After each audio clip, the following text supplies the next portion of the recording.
Yeah, what comes up to your topic today is so whatever happened, I'm not a doer of anything, right? Yeah. So that it's not even that. I mean, the thing is in the end, even the idea of doership is is is simply an idea. So the idea of non-doership is an idea which can be identified with, and the idea of doership is an idea that can be identified with. And the reason that most teachers talk about non-doership is because most people assume that they are the doer, whereas actually both of them are simply concepts that are untrue, and identification with either of them will lead to suffering. It's not really that there's a doer or not a doer. It's just we have to say there is no doer because pre the original idea is that you are the doer, like that you are choosing to live a life, and that you've got to choose a good life in order to be happy, and that in every moment you have free will and choice, and so does the other. And then there's the blame, the guilt, the expectation, the shame, the pride, and all of these are illusory. What actually is happening is there an appearance of someone moving in time, there's an appearance of someone choosing, but when you really examine it, there is no choice. There is no person that is separate from the movement of everything else. There is simply impulses and choices being made by nobody. Yeah. What um, I'm get familiar with the idea more or less, Yeah, and the question is, where is the bridge between this intellectual understanding and the real embodiment, more or less? That yeah, because what I'm seeing, okay, I'm not a doer, and sometimes it brings up agony or helplessness because yeah, I see I'm not in control, and the environs all around say you have to control your life, you have to. And I say, okay, or my inner seeing is, I'm not in control of anything. I'm yeah, not in control of my heartbeat, of yeah, anything. There's absolute no control about anything. And one side is beautiful yeah, because everything is evolving on its own, yeah, and I have nothing to do with it. yeah, I'm out of business, more or less. yeah, And the other side is, it feels there's this inner heaviness or kind of yeah, heaviness where it's, yeah, okay, yeah, I understand it, but I could not yeah, let go. yeah, There's a inner part, more or less, who try to regain control or to behave as if it have control. yeah. And so this is where it begins to like slightly differ with the teachings, because then we go on to the human level. So so the reconditioning of the brain of non-doership, I think, is psychologically fairly healthy for the person, and it relaxes a lot in the person. But the reason that you have the other side of feeling like you can't control things and feeling out of control isn't actually to do with the teaching, or it isn't actually to do with non-duality. It's to do with a habit in the solar plexus. So in the solar plexus chakra, which is running, and it's not particularly about the teachings or not teachings, it's just your habit. So it's like the chakras go through phases, and they sometimes can be sparked by the outside world, and sometimes it's just that your chakras open and then close, and it's like the natural rhythm of your body. And when your chakra in the solar plexus is closed, you're going to be having the thoughts in your mind of not being able to control, feeling out of control, feeling powerless, feeling victimized, feeling like life is meaningless, depression, anger, and frustration. Yeah. So that's just naturally what's going to come up when that energy is out of balance. So non-doership is good at reconditioning the mind, because it is a lie that somebody is choosing. And I can see how psychologically it can bring a lot of peace in the human. But when that issue in the solar plexus is coming up, then it's like an energetic problem, and then it's like moving to a different part of the teaching where you begin to release the energy from the solar plexus chakra. First of all, you have to see it's completely impersonal. It's not to do with what you've chosen. It's not to do with what's happening in your life. It's an impersonal momentum that's come from karma, of your habits and conditions and your genetics, and it's something that needs to be released. So you need to most probably do something physical to release it. So massage can help with it. Prana breathing can help with it. Holotropic breathing can help with it, because it's all down in the breathing area. Chakra meditations can help with it. So you need to physically do something. Even going out for a run and doing exercise can help with it. But you've got to, first of all, in the mind level, be able to see that the stories that you're telling about being out of control and being powerless are not true.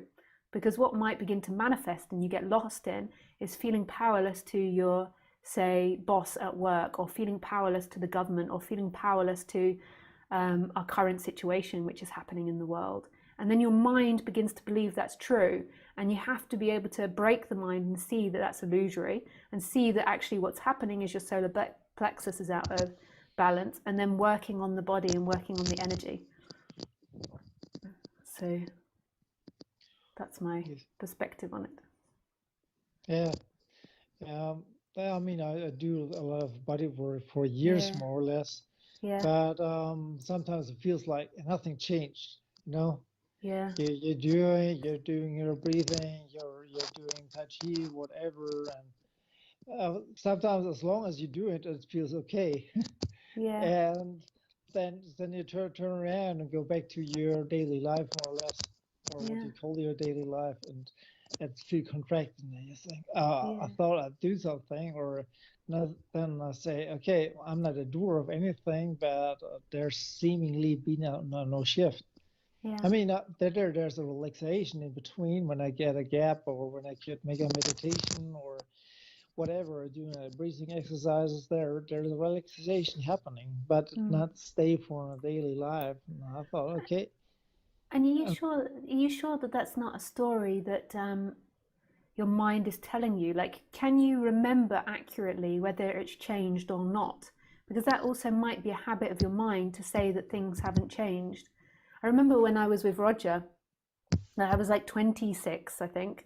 And I remember we were doing the garden, and I was saying to him, I just got into this story. He said some stuff and he confronted my ego and it was damaged. And I remember like crying and saying, you have no idea what it's like to suffer like I do. You have no idea of all the things that have happened in my life and how hard it is. And he was like, this is simply a story you're telling yourself. And the next moment when that drops away, you won't feel like that. And I was like so angry that he could say that. And then the next day I completely didn't feel like I had a really heavy life and a really weighty life and that I'd suffered all this time. But when I went into suffering, I felt like that. And that thought became like a compressor. It made my suffering worse. And I really believed it until, by grace, Roger pointed that out. And then I really had to laugh at myself when that came up. I mean, like, I'm 27 years old, 26 years old, and I'm crying about how much suffering I've had in my life. Like, I mean, a lot of people, I think, could see that that's quite a, like, I mean, it might be true, but you can see that it's quite a fantasy. Like maybe I should start, you know, like maybe you would think she can talk when she's 50, you know, when she's had 5 kids and she's 50. But it's, are you sure that that's not just a habit of your mind that's coming back saying that? Because we can't really remember the past. You know, we're always influenced by what's happening now. So if you're having injections of feeling powerlessness or feeling trapped, then that feels like a very obvious story that will come up and present itself. Yeah.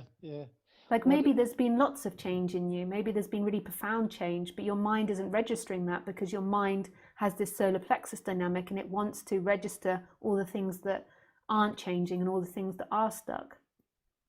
Yeah, someone brings the example from Mercury who tried to regroup, you know. Yeah. And I think that's what happened in the mind, that it tried to regroup and regain his old position, more or less. Yeah. I think I see this dynamic more or less, Yeah. and the dynamics are not as strong anymore. Yeah. But I get some weeks ago, though, I get so heavy depression. I thought I'd been over it. I worked on it. I do this stuff with it and go to therapy, do my stuff, and do whatever I can. I'm stuck again in the same Yeah, paradigm. I wouldn't be too hard on yourself at the moment. I Yeah, think that society is like really going through a difficult phase in its history mentally. And so I think that you know, we're a collective animal, and I think that we pick up on other people's feelings, and I think that our current like situation, and then with the shift that has to happen in humanity, I think a lot of pain is being released. So like if it comes back, like at the moment, I would just be a bit light on yourself. Like I think that there's a lot of suffering that's going on currently, yeah, and I think yeah. that we you know, we'll pick up on it. So yeah, but I mean, I might be wrong. It might be that you have a really rough time of it. I would just question your mind, and I would just question what it says, and just question that dynamic. Like from after Yeah, Roger pointed that out to me, I could never fully believe that again, you know. So when I would be like in a fit of like emotion and crying my eyes out, like I'd go to say that story, and I just could never really like go down like on that boat anymore. I was like, yeah, okay. I can see there's many times where I don't feel like that. When the suffering comes up, I feel like that. But when the suffering's gone, then I feel like, oh, I've had an amazing life. yeah, yeah. Sometimes it helps to come back to non-duality talks and so, and didn't Yeah, take this so-called story or my story not so yeah, serious anymore, because yeah, it was always about my life and my suffering, whatever. yeah, It's just a joke. yeah. And Especially I would recommend that to people listening to non-duality. Like I'm a big fan of that. That's what I did, and I think it's like if you find someone you resonate with, I think it can like shift energies and shift thoughts, and and there can be a sense of something bigger than this little me in that. yeah, and I come from a Buddhistic side, and they called about suffering. You could change about suffering. And quite often, I'm stuck in the suffering part, and I thought, okay, I just would like to get out of it. Yeah, And so, non-duality brings a little bit more space in that, because yeah, yeah, nice. yeah, because in Buddhism, it's more of suffering, and Yeah, life is painful, and you have to get out yeah, of it, and it brings a lot of pressure. yeah. It can It be very will heavy. give you a really hard time. Yeah, yeah, Yeah. and nice. Okay. Yeah, thank you so much for calling Thank and being you. brave. Thank Like you. no one was calling and writing, so yeah, appreciate Yeah. that. Really Nice. appreciate your talk. Thank you. Uh, Thank you. nice. Have a nice evening, Jonah. Yeah, you Bye. too. Bye.